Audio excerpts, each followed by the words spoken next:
네, 안녕하세요. 루이스입니다. 이번 시간에는 그 수업 실연에서 우리가 이제 마스크를 착용하게 될 것 같아요.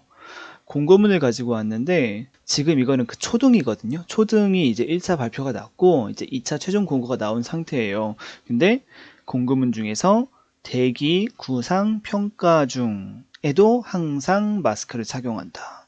평가 중에 마스크를 착용한다는 말은 수업 실연할 때도 그리고 면접할 때도 마스크를 착용하고 한다는 말이거든요. 그래서 그 뭔가 좀 다른 준비가 좀 필요할 것 같아서 영상을 급하게 만들어 봤어요. 왜냐면은 제가 올해 학생들이 온라인 수업할 때 말고 등교를 할 때 마스크를 착용하고 수업을 많이 했었거든요. 근데 확실히 전달력이 떨어져요. 애들도 좀 전달력이 좀 떨어지는지 좀 평소보다 좀 우왕좌왕하고 어떻게 해라 라는 것을 좀 설명을 하면은 확실히 마스크를 벗고 할 때보다는 좀 이해하는 게 조금 어려워하는 것 같은 그런 느낌이 들었거든요.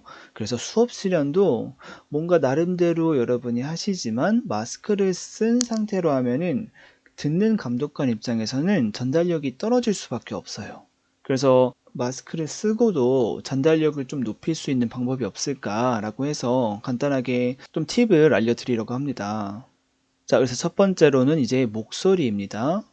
크게 세 가지를 좀 주의하셔야 되는데요. 첫 번째는 아무래도 크기입니다. 아무래도 좀 마스크를 쓰다 보면은 여러분이 또 KF 마스크를 쓰다 보면은 그 목소리가 뻗어져 나오질 않아요. 여러분이 나름대로 한 10만큼의 소리를 냈다라고 하면은 마스크 안에 3이나 4 정도가 남아 있고 나머지 6, 7만 이렇게 나가는 거거든요. 그러다 보니까 여러분이 만약에 한 이쯤에서 수업 시간을 하면은 감독관은 보통 이쯤이나 좀 떨어져 있거든요. 그래서 전달력이 좀 떨어질 수가 있어요. 그래서 평소보다 여러분이 의식하셔서 좀 큰 목소리로 연습하는 그런 연습이 좀 필요할 것 같아요. 그리고 요즘에 좀 코로나로 인해서 이 집에서 수업 시간을 연습하시는 분들이 많은데 아무래도 집은 좀 조용한 공간이다 보니까 나도 모르게 의식적으로 가족들도 있고 조금 창피한 나머지 조그맣게 연습하려는 경향이 있으실 수도 있어요. 근데 그 벽을 빨리 허무셔야 돼요. 너무 밤늦게만 안 하시면은 사실 조금 옆집에 조금 들려도 괜찮잖아요. 네, 낮에 연습을 하신다면은 그래서 반드시 의식적으로라도 좀 큰 목소리로 연습하려는 그런 노력이 필요할 것 같습니다. 그리고 두 번째가 속도인데요. 아무래도 마스크를 착용하고 수업을 하다 보면은 이 약간 부연 설명하는 것들이 있죠. 부연 설명하는 것들을 많이 넣게 되면 아무래도 말 속도가 빨라질 수밖에 없고 말 속도가 빨라지면은 전달력이 조금 떨어질 수밖에 없거든요. 그래서 말 속도가 조금 빠르다라는 선생님은 보통 이게 안에 넣는 말이 조금 많으세요. 그 말이 무슨 말이냐면은 문장에 좀 호흡이 기세요. 문장에 좀 넣는 단어가 많다고나 할까요? 그래서 부연 설명을 조금 많이 하시는 편이고 이런 게 훨씬 좋을 때도 있는데 마스크를 쓰다 보면 아무래도 전달력이 떨어지다 보니까 이게 오히려 역효과가 날 수도 있거든요. 그래서 뒤에서도 언급을 하겠지만 정말 딱 필요한 말만 딱딱딱 하는 게 중요하기 때문에 이 속도도 너무 빠른 속도를 하지 않도록 좀 의식적으로 좀 천천히 그 상대방의 아무래도 그 알아듣는 비율이 마스크를 벗었을 때보다는 좀 떨어지니까요. 좀 상대방 입장에서 좀 더 쉽게 알아들을 수 있도록 속도를 좀 조절하는 게 중요할 것 같습니다. 그리고 이제 강조인데요. 전달력이 좀 떨어지다 보니까 그 강조할 것을 확실하게 강조를 하고 넘어가야 되거든요. 그래서 강조를 할 수 있는 방법은 첫 번째는 속도를 특정 부분에서 좀 낮추는 거고요. 그리고 두 번째는 강약을 조절하는 거거든요. 그러니까 세게 읽을 부분을 세게 읽는 거예요. 예를 들어 가지고 뭔가 그 지문을 읽고 주제문 찾는 것을 시킨다. 다른 거 찾지 말고 주제문을 한번 찾아봐라 라는 얘기를 할 때 그냥 똑같은 톤과 똑같은 속도로 하면 이렇게 되잖아요. 자, 지금부터 여러분 20페이지를 펴세요. 네, 20페이지에 지문이 있죠. 그 지문을 읽고 여러분은 지금부터 주제문을 찾을 거예요. 이렇게 하면은 속도랑 강약이 다 똑같죠.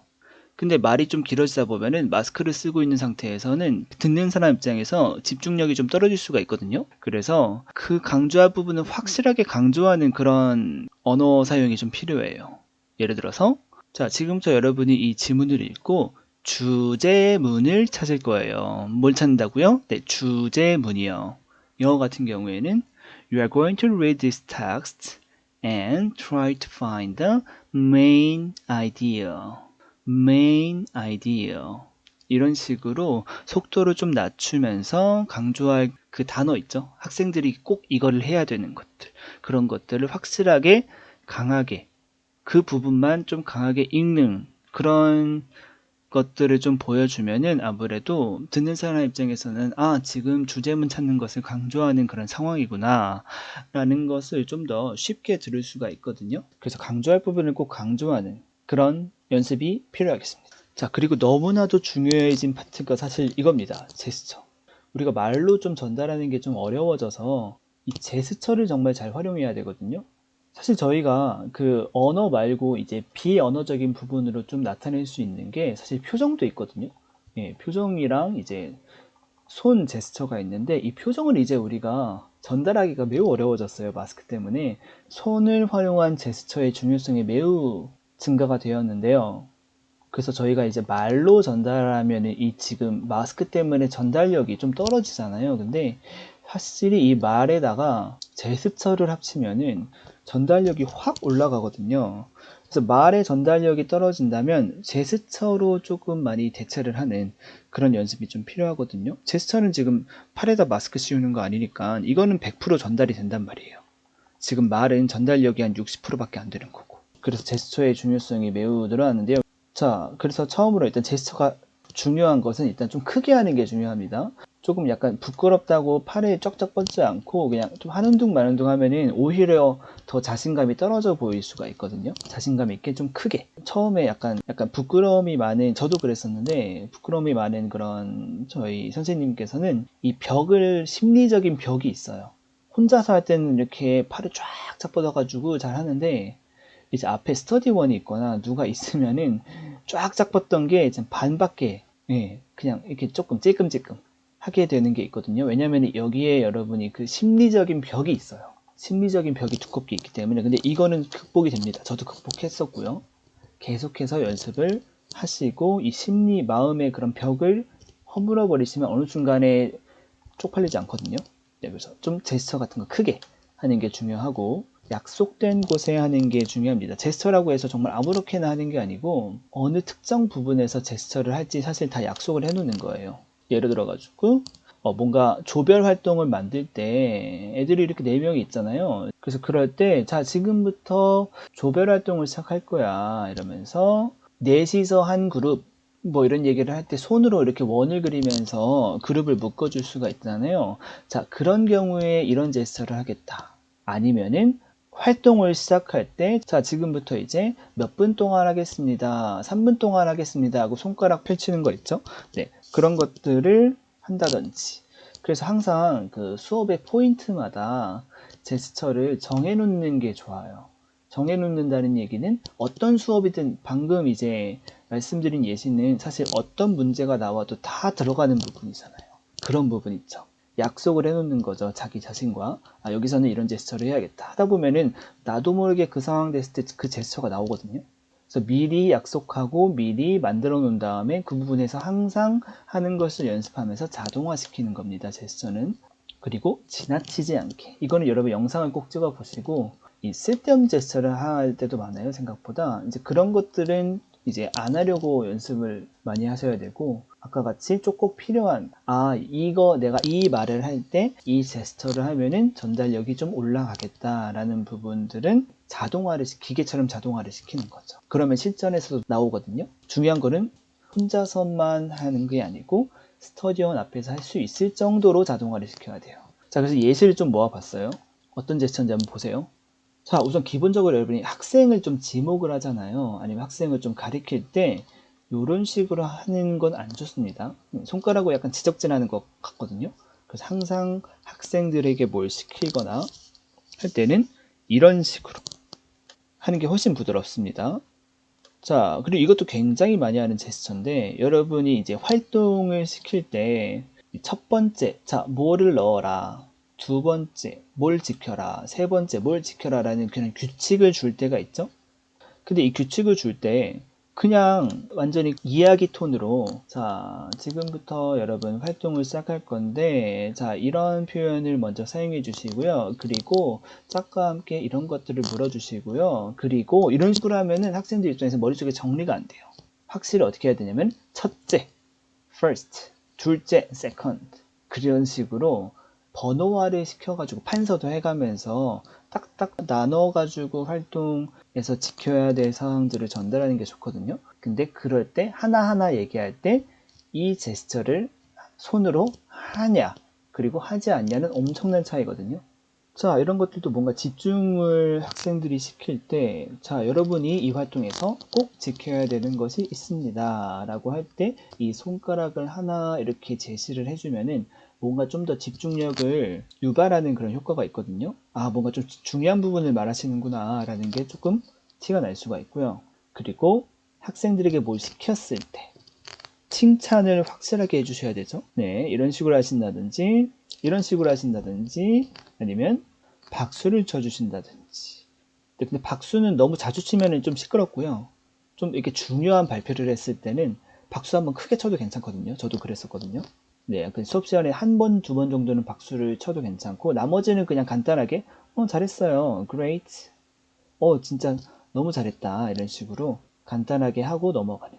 근데 중요한 거는 뭐다? 여러분이 이것도 자동화를 시키는 거예요. 학생들에게 뭔가 시켰다. 질문을 한 거죠. 질문을 해서 학생이 뭔가 답변을 했다.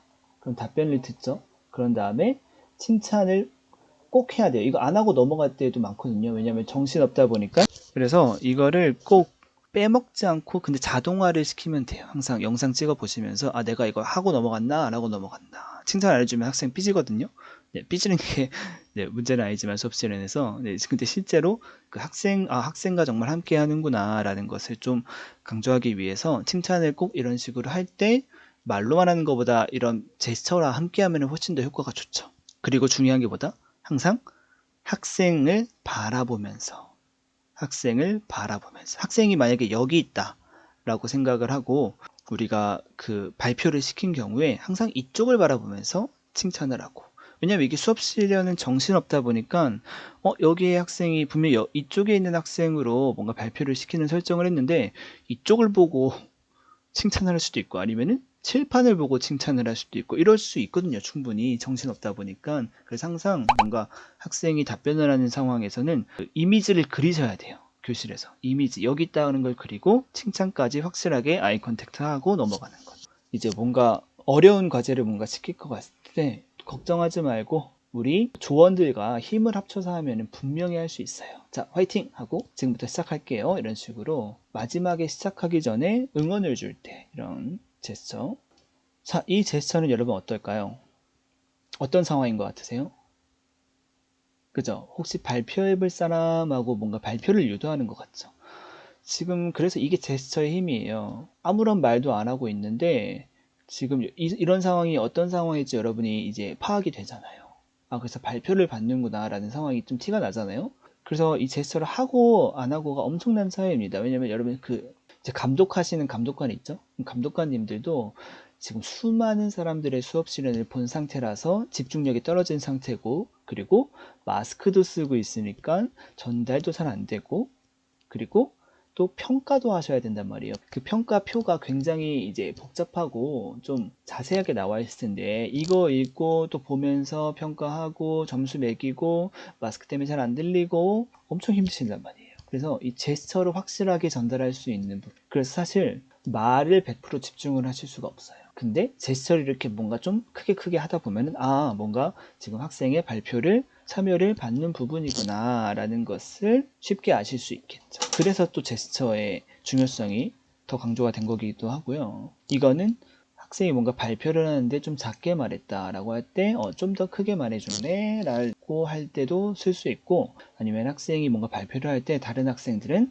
주의 깊게 들어주세요. 집중해서 들어주세요. 라는 얘기 할 때 말로만 하는 것보다 이 제스처를 해서 listen carefully 라는 말을 해주면 좀 더 전달력이 높겠죠. 이런 것들은 학생들이 뭔가 좀 어려워한다는 설정이 있죠. 영어에서 같은 경우에는 뭐 글쓰기를 해야 된다, 스피킹을 해야 된다. 학생들이 보통 어려워하는 과제를 줄 때 아니야, 어렵지 않아, 걱정하지 마, 선생님이 중간중간에 그 여러분 어려운 부분 좀 도와주러 다닐 테니까 너무 걱정하지 마세요, don't worry, 이런 거 할 때 그냥 말로만 하는 거랑 요런 거, 손 하나 펼쳐주는 거, 이런 거랑 좀 차이가 있겠죠, 확실히. 자, 이런 것들은 뭔가 여러분이 요렇게 하거나 저렇게 하거나 뭔가 선택을 해야 될 때 있죠. 네, 그럴 때 이런 식으로 하면 좋습니다. 이런 거는 자, 뭔가 교사가 먼저 예를 들어서 예시를 들어줘요. 아, 선생님의 경우에는 여기서 이러이러한 얘기를 하겠어요. 자, 이제는 여러분 차례입니다. 이런 식으로 할 때 여러분 차례입니다. 이런 제스처 괜찮죠? 그런 다음에 이런 것. 선생님 얘기를 할 때. 자, 선생님의 경우에는 예시를 들어줄 때 있죠? 이런 거 하나가 또 큰 차이를 만듭니다. 이런 것도 뭔가 좀 중요한 설명을 할 때 집중력을 유발하는 그런 효과가 있고요. 이런 것도 뭔가 좀 학생들이 생각을 해야 되는 과제들 있죠? 자, 머리를 한번 잘 굴려보세요. 창의적으로 여러분이 한번 생각을 해보세요. 어떤 답변도 다 괜찮아요. 뭐 이런 식으로 얘기할 때. 자, 이런 것들은 뭐 학생의 답변이 만약에 너무 짧았다라고 할 때, 조금 더 자세하게 얘기해 줄래요? 아니면은 영어 같은 경우에는 뭐 first sentence를 한번 만들어 볼래요? 라는 거 할 때 이런 제스처를 하면 확실히 더 전달 효과가 있죠. 그 기본적으로 학습지를 설명할 때 있죠? 예, 여러분. 학습지를 나눠주고 나서 설명을 할 때는 이렇게 학생 방향으로 이렇게 보여주시면서 교사는 이런 식으로 바라보면서 자, 여러분이 여기에 그림이 하나 보이죠? 이러면서 이렇게 손가락으로 가리키면서 그 그림 옆에 보면은 뭐가 있죠? 이런 식으로 하면서 설명할 때 있잖아요. 그 학습지의 구조를 설명할 때 구조를 먼저 설명해 주고 그리고 그 학습지를 어떻게 하면 되는지를 설명해 주는데 자, 이 학습지는 학생들이 가지고 있는 거기도 하지만 감독관도 가지고 있는 거잖아요. 그래서 감독관 입장에서 아, 지금 저기 수업 실현하시는 선생님이 어떤 학습지 어떤 부분을 설명하고 있나 역시 말로만 듣기에는 집중력이 떨어지실 수가 있거든요. 마스크를 또 쓴 상태고 근데 손으로 이렇게 찝어주면서 자, 여러분이 여기를 보시면서 자, 여러분이 여기를 보면은 이런 식으로 학습지의 위치를 알려주면 감독관의 입장에서도 아, 지금 그 부분을 설명하시는구나 라는 것을 알 수가 있단 말이에요. 여러분이 그리고 그 수업 실현 문제지나 아니면은 그 지도안을 손에 들고 시연해도 되나 라는 질문을 가끔 해주시는데 들고 실현해도 괜찮고 아니면 교탁에 놓고 실현해도 괜찮거든요. 그거는 상관이 없어요. 최대한 그 자주 보지 않는 게 중요하거든요. 그래서 너무 이런 식으로 계속 이거를 보면서 수업하면 안 되니까 충분히 연습을 하신 다음에 실전에서는 그냥 힐끔힐끔 보는 정도로. 근데 손에 들고 있는 거는 괜찮거든요. 왜냐하면 한 손으로도 충분히 제스처를 다 할 수가 있어요. 네, 그래서 그런 부분은 여러분 걱정하지 마시라고 이거 사진을 넣어놨고요. 자, 그 다음은 이제 판서입니다. 판서가 또 굉장히 중요해졌는데 판서가 항상 어려운데 우선은 그 글씨가 혹시 너무 작진 않은가 마스크를 쓰면 좀 전달력이 좀 떨어지는 부분이 있기 때문에 판서를 보시고 감독관 선생님께서 아, 어느 부분은 했구나 안 했구나 라는 것을 좀 판단하실 수도 있거든요. 그래서 너무 작은 글씨로 하지 않게 너무 커도 문제긴 하지만 너무 작은 글씨로 하지 않게 조금 약간 시력이 엄청 좋지 않으신 감독관님이 계실 수도 있으니까 여러분이 그 한 교실 뒤에서도 어느 정도 보일 정도의 크기를 잘 선택하셔서 습관을 들이시는 게 좋고요. 수업의 흐름을 표시하시면 좋습니다. 그래서 지금은 만약에 뭐 어휘 수업을 했다. 그러면은 맨 위에 이런 식으로 써놓고 그리고 판서 내용 쓰고 그런 다음에 읽기 활동이다 라고 할 때 맨 위에 일단 reading 이런 식으로 써놓고 또 판서 내용하고 그래서 가장 위에 뭔가 수업의 흐름을 표시하는 그래서 뭔가 다른 채점 하시다가 한번 조금 놓치신 감독관님도 판서를 보고 아, 지금 이거 읽기로 넘어가셨구나 라는 것을 알 수 있도록 이걸로 좀 전달을 잘 하셔야 되고요. 그리고 판서를 해야 될 것과 하지 말아야 될 것을 잘 구별을 해야 됩니다. 그래서 판서를 꼭 해야 될 것은 아까 같은 수업의 흐름을 표시하는 내용 그리고 그 학생들이 꼭 지켜야 될 규칙 있죠? 활동에서 자, 아까처럼 첫 번째 뭘 지켜라, 두 번째 뭘 지켜라 그런 것들은 이제 꼭 쓰시면 좋고요. 흐름 규칙, 그리고 학생들이 좀 참고할 수 있는 것들 있죠. 활동을 할 때, 자, 이런 것들을 좀 참고할 수 있어. 이런 것들은 꼭 쓰는 게 좋고, 그리고 문제지에 없는 것들 있죠. 네, 그 수업실에 문제지에는 없어가지고, 문제지에 없다는 얘기는 문제지에 없는 거지만, 내가 학생 활동할 때 이런 걸 시키고 싶다. 예를 들어서 뭐 어떠한 뭐 체크리스트를 한번 쓰고 싶다. 근데 이게 학습지에는 없는 내용이다. 라고 할 때는 조금 어느 정도 그려서 설명을 하시는 게 좋습니다. 왜냐면 감독관 입장에서는 말로만 설명하면은 그 학습지가 어떤 학습지, 어떻게 생긴 학습지로 수업을 하시는지 모를 수가 있거든요. 그래서 항상 감독관이 가지고 있지 않는 자료, 이런 것들은 판서를 좀 하시는 게 좋죠. 반대로 판서를 하지 말아야 될 것은 감독관도 똑같이 가지고 있는 것. 그래서 문제지에 다 나와 있는 것을 그대로 다 옮겨 적는다든지 이런 것들을 굳이 할 필요가 없는 거죠. 아니면은 학생의 답안 있죠. 학생이 어떤 답안을 했다. 근데 그것을 처음부터 끝까지 다 쓰고 있다. 사실 이거는 다른 학생들이 지금 꼭 이거를 봐야 하는 상황이 아닌 거잖아요. 그리고 시간도 너무 오래 걸리고, 그래서 그런 것들을 좀 판서하지 말아야 될 것을 잘 빼는 것도 필요할 것 같습니다. 그래서 이제 최종적으로 여러분이 판서를 잘했냐 못했냐라는 것을 판단할 때는 수업 시간 끝나고 난 다음에 여러분이 이거를 항상 찍어두세요. 칠판을 항상 찍어두세요.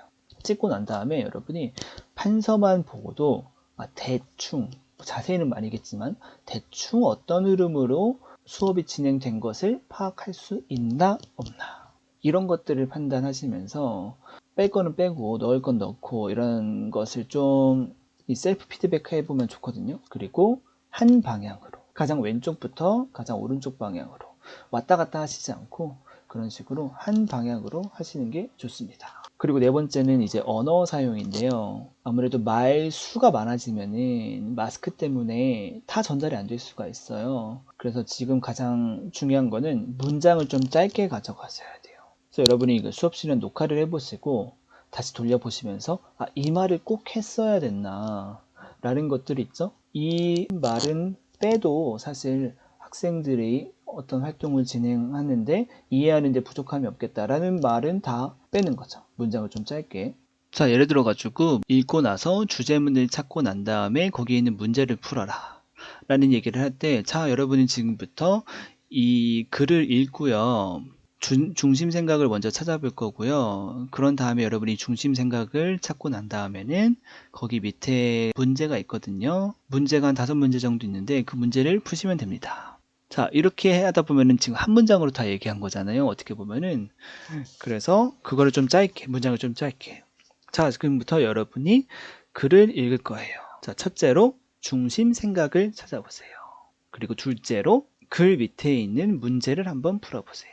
그렇게 하면은 이제 똑같은 내용인데 좀 더 이 문장의 호흡이 좀 짧아지잖아요. 그래서 아까 말씀드린 첫 번째, 두 번째 이런 그런 표현과 제스처를 써서 최대한 짧게 문장을 구성하시면 좋을 것 같고요. 자, 두 번째로는 쉬운 표현을 사용하는 거죠. 그래서 혹시 학생들 입장에서 조금 어려운 단어가 아닌가 이런 것들 있죠. 아이들이 생각보다 그 어휘력이 좀 강하지는 않거든요. 네, 그래서 물론 어휘력을 좀 키워주는 것도 좀 중요하겠지만 그 활동을 설명할 때는 활동을 어떻게 하는지 이런 것들을 설명할 때는 좀 쉬운, 최대한 쉬운 말로, 어떻게 보면 저 중고등학생이 아니죠. 초등학생도 이해할 수 있을 정도로 좀 쉬운 표현을 좀 활용하시면 좋을 것 같습니다. 그리고 좀 짧은 여유를 두면 좋은데요. 아까 말씀드린 대로, 자, 여러분이 지금부터 처음으로 어떤 활동을 할 거예요. 두 번째는 짝과 함께 뭐 어떤 것을 할 거고, 세 번째는 그리고 발표를 할 것입니다. 이런 식으로 너무 전달 사항을 쉴 틈 없이 말씀하시다 보면은 아무래도 전달력이 좀 떨어질 수밖에 없겠죠. 그래서 자, 여러분이 처음으로는 이거를 할 거예요. 그리고 살짝 쉬고, 그리고 둘째로는 이거를 할 거예요. 그 다음에는 그런 거 있죠? 그래, 그런 식으로. 아니면은 학생들에게 뭔가 질문을 했어요. 민수, do you have any questions? 민수 said, 뭐 이런 식으로. 뭔가 쉴 틈 없이 이 학생의 답변을 듣는 상황이었는데 너무 쉴 틈 없이 바로 다음 대사로 넘어간다든지 그런 식으로 하시는 것보다는 정말 물론 좀 빡빡한 수업 시간이긴 하지만 아주 짧은 그 퍼즈라도 두셔가지고 중간중간에 여유를 둘 때를 좀 여유를 두는 그런 것이 좀 필요할 것 같습니다. 그리고 마지막으로는 이제 학생이 실제로 있다고 상상한 것이 중요하겠는데요. 그래서 우리가 수업 실현을 하다 보면 아무리 학생은 없잖아요. 사실 빈 교실에서 우리가 수업 실현을 하는 거긴 하지만 이제 학생이 있다고 가정하고 정말 그리는 거죠. 어떤 학생이 여러분이 뭐 가르쳐봤던 학생도 괜찮고 그냥 여러분이 좋아하는 연예인이다 생각하셔도 되고 정말 실제로 머릿속으로 앉아있다고 그리면서 여러분이 대사를 하는 거랑 아니면 그냥 대사에만 초점을 맞추는 거랑 확실히 좀 티가 나요. 예. 그래서 언어도 나도 모르게 좀 더 이해시키려고 짧게 하게 되고요. 나도 모르게 좀 표현을 좀 쉽게 하게 되고, 조금 이제 학생의 답변을 들으려고 여유도 이제 조금씩 찾게 되고. 그래서 여러분이 이제 학생이 앉아 있다는 것을 항상 그리고, 그런 다음에 대사를 하는 게 좋습니다. 가급적이면은 어떤 학생이 앉아 있냐고 생각을 하시면은 여러분이 가르쳤던 학생들 중에서 가장 이제 조금 미안하지만 이해력이 조금 떨어졌던 학생 아니면은 가장 집중을 잘 못하는 학생 그런 학생에게 설명을 한다라는 생각으로 생각을 하시면 나도 모르게 좀 더 전달력이 높아질 수 있는 그런 말을 하실 수 있을 겁니다. 그래서 이제 여러분이 실제로 이제 건강 관리를 좀 잘 하셔야 되는데 마스크를 쓰고 우리가 수업 실현을 하니까요. 여러분 지금부터 사실 마스크 면접을 할 때도 마찬가지죠. 예, 면접과 수업 실현을 연습하실 때는 마스크를 쓰고 연습하시는 게 좋습니다. 네, 조금 답답하셔도 항상 그 실전과 똑같이 연습을 최대한 자주 하시는 게 좋은데 그러면은 여러분이 목이 금방 상해요. 저도 그 마스크 쓰고 수업을 몇 번 해보니까 목이 정말 금방 상하더라고요. 그런데 여러분이 실전에서 목이 너무 상해 있는 상태면은 가뜩이나 마스크까지 썼는데 목도 상해 있으면은 그거 정말 어려운 상황이 되거든요. 그래서 따뜻한 물을 정말 물이 일단은 목이 정말 마를 틈이 없이 따뜻한 물을 계속 마셔야 되고요. 아니면은 생강차나 뭐 그런 목에 좋은 차들 있죠. 정말 수시로 드셔야 돼요. 수시로 드시고 잠을 충분히 자시고 아니면은 뭐 인터넷 같은 거 좀 더 찾아보셔서 목 관리하는 것들 있죠. 네, 목 관리를 꼭 정말 잘 해주셔야 됩니다. 그리고 실전까지 좀 불필요하게 소리를 좀 높이는 목을 좀 무리하는 그런 상황은 없어야겠죠. 뭐 누구한테 크게 화를 낸다거나 아니면은 뭐 노래를 너무 크게 부르신다거나 이런 것들을 좀 이제 조금 이제 목을 좀 아껴 두시고 예, 누가 뭐 화나게 하셔도 좀 이렇게 조곤조곤히 너 나를 지금 화나게 했니? 뭐 이런 식으로 그냥 좀 차분하게 풀어나가시는 이게 예, 좀 이렇게 큰 소리를 내면서 목을 무리시키면 안 되거든요. 그래서 마스크 쓰고 이제 수업 실현 연습하셔도 이제 목 상태가 좀 건강하게 유지될 수 있도록 좀 더 각별하게 신경을 쓰시는 게 좋을 것 같습니다. 그래서 1차 시험에 이어서 2차 시험까지 이렇게 코로나로 인해서 마스크를 쓰고 굉장히 어려운 환경에서 공부하신다고 참 정말 올해는 특히나 고생이 많으신 것 같아요. 그래서 저도 조금 응원 드리고자 하는 마음으로 네, 이렇게 영상을 만들어 봤는데 좀 혹시 또 이런 거 말고 도움 되실 만한 그런 내용이 있으면 또 영상으로 인사드리도록 하겠습니다. 자, 마칠게요.